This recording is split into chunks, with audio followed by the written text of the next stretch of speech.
Hello everyone, स्वागत है आपका अपनी चैनल हर्षिदा इलेक्ट्रिसिटी में। मैं हूं आपका दोस्त पंकज कुमार। दोस्तों, अगर आप लोग इलेक्ट्रिकल फील्ड में कहीं जॉब करते हो या पढ़ाई करते हो या कहीं इलेक्ट्रिकल का इंटरव्यू दे रहे हो तो आपके लिए ये वीडियो काफ़ी हेल्पफुल साबित होगा। तो दोस्तों, आज की इस वीडियो में हम जानेंगे एम्पियर निकालने की दो पद्धतियों के बारे में, जिसमें से एक है डीसी लाइन और दूसरी है एसी लाइन। एसी लाइन में भी दो और लाइन है, जैसे कि सिंगल फेज लाइन और three phase line. Three phase line में भी दो और लाइन है, एलटी लाइन और एसटी लाइन। इन सभी का फॉर्मूला के जरिए एम्पियर निकालेंगे और उसकी शॉर्टकट ट्रिक के बारे में भी जानेंगे, जिसकी मदद से आप एचपी से एम्पियर और वाट से एम्पियर आसानी से निकाल सकेंगे। तो चलिए बिना देरी किए वीडियो को स्टार्ट कर लेते हैं। तो दोस्तों, सबसे पहले हम वीडियो में यूज हुए कुछ शब्दों को समझ लेते हैं, जिससे वीडियो को समझने में आसानी रह जाएगी। जैसे कि डीसी यानी कि डायरेक्ट करंट, एसी यानी कि ऑल्टरनेटिव करंट, आई बराबर करंट एम्पियर, एफएलसी यानी कि हमारा फुल लोड करंट, वी बराबर वोल्ट, आईएल यानी कि लाइन करंट, डब्ल्यू बराबर वाट, केडब्ल्यू बराबर किलोवाट, एचपी यानी कि हॉर्स पावर, √3 यानी कि three phase divide by root, जिसकी वैल्यू 1.732 फिक्स है, कॉस थीटा यानी कि पावर फैक्टर।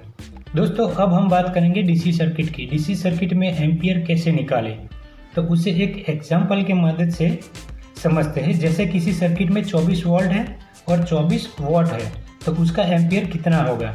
तो सिंपल सा फॉर्मूला है, जैसे कि I = W/V, यानी कि वॉट हमारा हो गया 24 और वोल्ट हो गया हमारा 24, यानी कि 24 डिवाइड बाई 24 यानी कि 1 एम्पियर। उसके विपरीत एम्पियर है हमारे पास और वॉट निकालना है, तो भी सिंपल सा फॉर्मूला है, जैसे कि W = I × 1।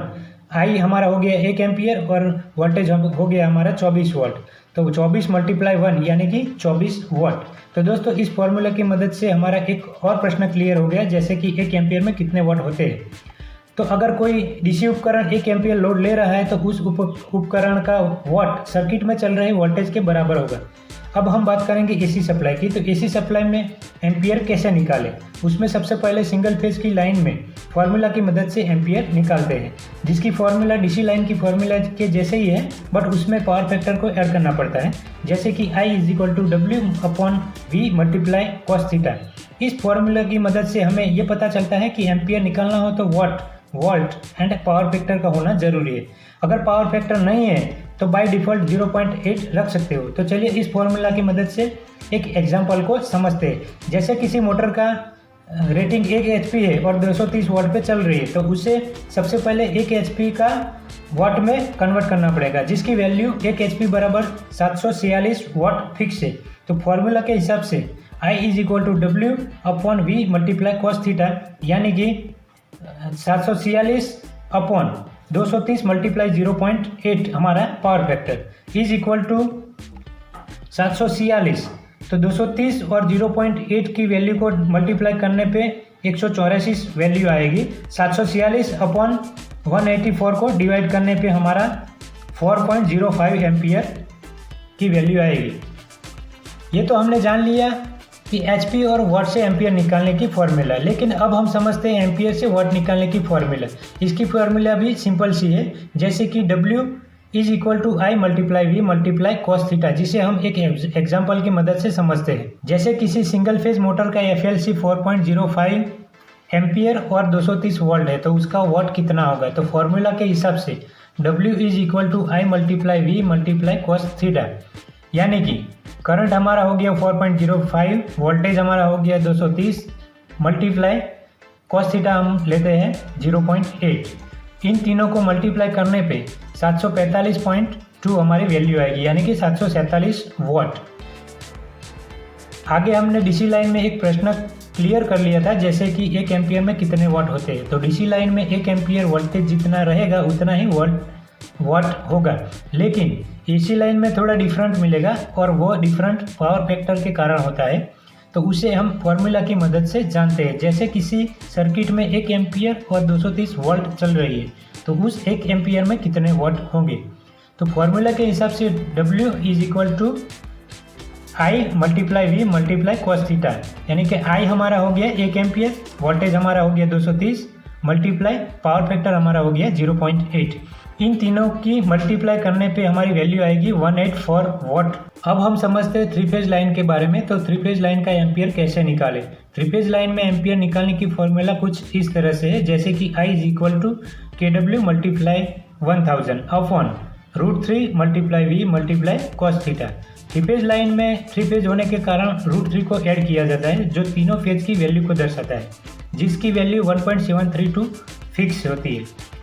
Three phase line में LT लाइन का एक एग्जाम्पल लेके फॉर्मूला की मदद से समझते हैं।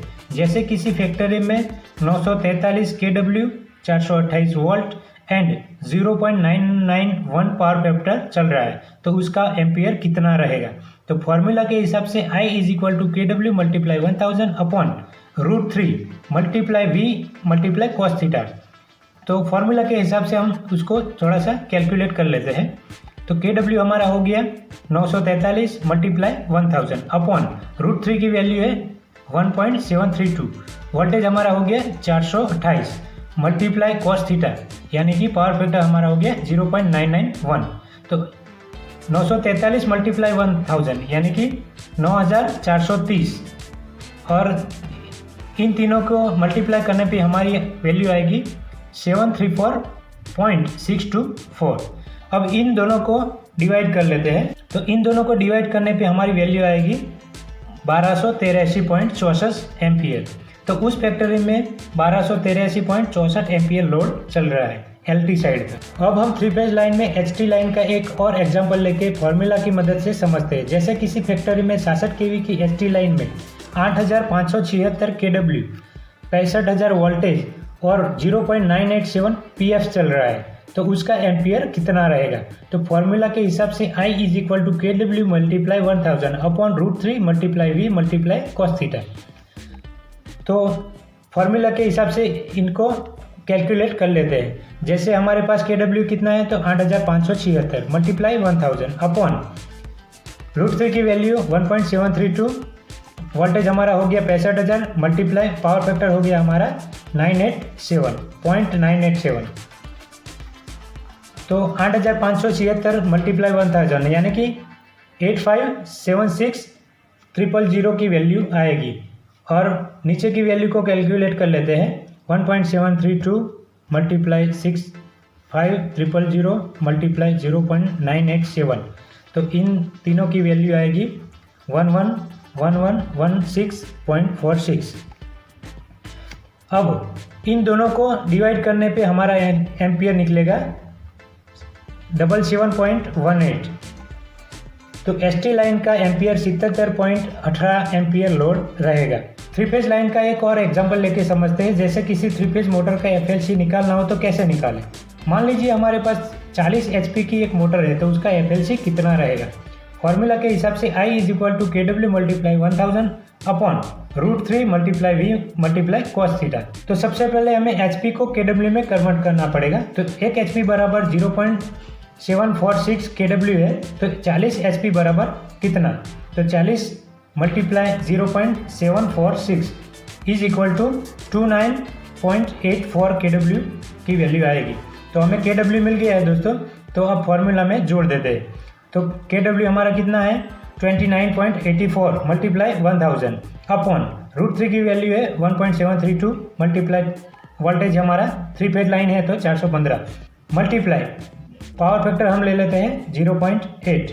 अब इन दोनों की वैल्यू तो 29.84 मल्टीप्लाई 1000, तो उसकी वैल्यू आएगी 29840।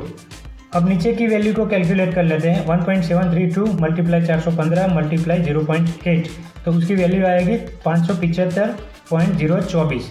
अब 29840 डिवाइड बाय 575.24 को हम डिवाइड कर लेते हैं। तो इन दोनों को डिवाइड करने पे हमारी वैल्यू आएगी 51.89 एम्पियर। तो उस मोटर का FLC रहेगा 51.89 एम्पियर। थ्री फेज के तीनों एग्जाम्पल में हमें जो टोटल एम्पियर मिला है उसे IL यानी कि लाइन करंट कहा जाएगा। जबकि लाइन करंट को फेज करंट में कन्वर्ट करना हो तो सिंपल सा फॉर्मूला है, जैसे कि phase current is equal to IL upon √3। तो इसको थोड़ा कैलकुलेट कर लेते हैं। तो एम्पियर हमको पहले मिला था 51.89 अपॉन √3 की वैल्यू 1.732। तो इन दोनों को डिवाइड करने पे हमारा फेज करंट निकलेगा। तो हमारी वैल्यू आई है 29.95 एम्पियर फेज करंट हो गया। आगे हमने देखा कि सिंगल फेज लाइन में 1 एम्पियर बराबर 184 वाट होते हैं, तो 3 फेज लाइन में 1 एम्पियर बराबर कितने वाट होंगे, तो उसे भी थोड़ा सा समझ लेते हैं। जैसे किसी सर्किट में 1 एम्पियर और 415 वाट चल रही है, तो उस 1 एम्पियर में कितने वाट होंगे, तो उसे भी थोड़ा सा फॉर्मूला के माध्यम से समझ लेते हैं। W is equal to √3 multiply I multiply V multiply cos theta, यानी कि √3 की वैल्यू है 1.732, हमारा करंट है 1 मल्टीप्लाई वोल्टेज है हमारा 415 मल्टीप्लाई 0.8 पावर फैक्टर। तो इन चारों को कैलकुलेट करने पे 575.024 वाट होगा, यानी कि DC line, single phase line और 3 फेज लाइन, इन तीनों में 1 एम्पियर बराबर वाट की वैल्यू अलग अलग रहेगी। तो दोस्तों अभी तक हमने फॉर्मूला की मदद से एम्पियर को निकाला, बट उसे एक शॉर्टकट ट्रिक की मदद से आसानी से निकाल सकते हैं। जैसे किसी मोटर का रेटिंग HP में यानी कि 5 HP है, तो उसे 1.3 से मल्टीप्लाई कर दीजिए, यानी कि 5 multiply 1.3 is equal to 6.5 ampere होगा। अथवा किसी मोटर का रेटिंग kW में है, यानी कि 3.73 kW है, तो उसे 1.75 से मल्टीप्लाई कर लीजिए, यानी कि 3.73 multiply 1.75 is equal to 6.5 ampere होगा। और कई लोगों के मन में ये कन्फ्यूजन रहता है कि HP को kW में और kW को HP में कैसे कन्वर्ट करें। तो उसके लिए भी एक सिंपल सी शॉर्टकट ट्रिक है। जैसे कि HP को kW में कन्वर्ट करने के लिए HP को 1.34 से डिवाइड कर लीजिए, यानी कि 1 HP divide by 1.34 is equal to 0.746 kW होगा। और kW को HP में कन्वर्ट करने के लिए kW को 1.34 की वैल्यू से मल्टीप्लाई कर लीजिए, यानी कि 5 multiply 1.34 is equal to 7.6 HP होगा। तो दोस्तों आज की इस वीडियो में हमने एम्पियर निकालने की फॉर्मूला के साथ साथ शॉर्टकट ट्रिक भी बहुत आसान शब्दों में समझाने का प्रयास किया है। फिर भी आपको कोई कन्फ्यूजन हो तो कमेंट करके बता सकते हैं, और इलेक्ट्रिकल फील्ड की कोई और वीडियो देखना चाहते हो तो कमेंट सेक्शन में टाइटल जरूर लिखें, ताकि हमें भी मार्गदर्शन मिलता रहे। दोस्तों अगर आप लोग इलेक्ट्रिकल फील्ड में जीरो से स्टार्ट करना चाहते हो तो हमारे चैनल को सब्सक्राइब कर लीजिए, ताकि आपको इलेक्ट्रिसिटी के बेसिक स्तर से ही जानकारी मिलती रहेगी। उम्मीद करता हूँ कि वीडियो आपको पसंद आई होगी। अगर वीडियो पसंद आई है तो वीडियो को लाइक करें और अपने दोस्तों के साथ शेयर करें। मिलते हैं अगली वीडियो में, तब तक के लिए जय हिंद।